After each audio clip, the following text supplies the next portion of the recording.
Hello guys, what's up? So I'm back again for another tutorial video.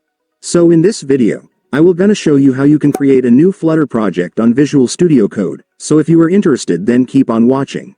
But before all that, if you are new to my channel consider to like and subscribe for more videos like this, and also, you can comment down below if you have something that you want me to make a tutorial about. So without further ado, let's start the tutorial. So to create a new Flutter project on Visual Studio Code, it's actually pretty easy, just follow what I'm gonna do.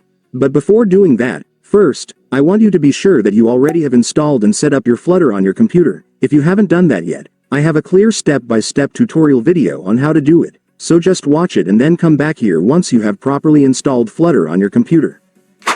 And now that you're sure that you already have Flutter on your computer, let me now show you how to create a new Flutter project on VS Code.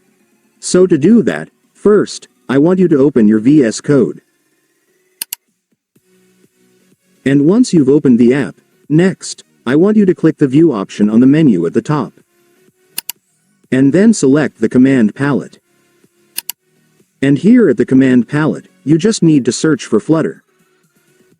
And then click Flutter New Project.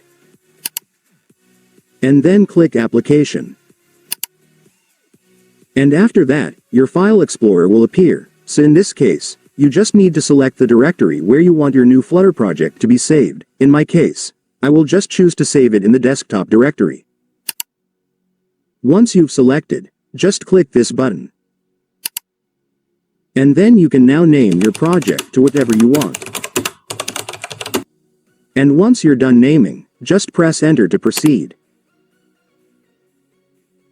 And after that, your VS Code will now start creating your project. This might take a little time, but don't do anything and just wait for it to finish.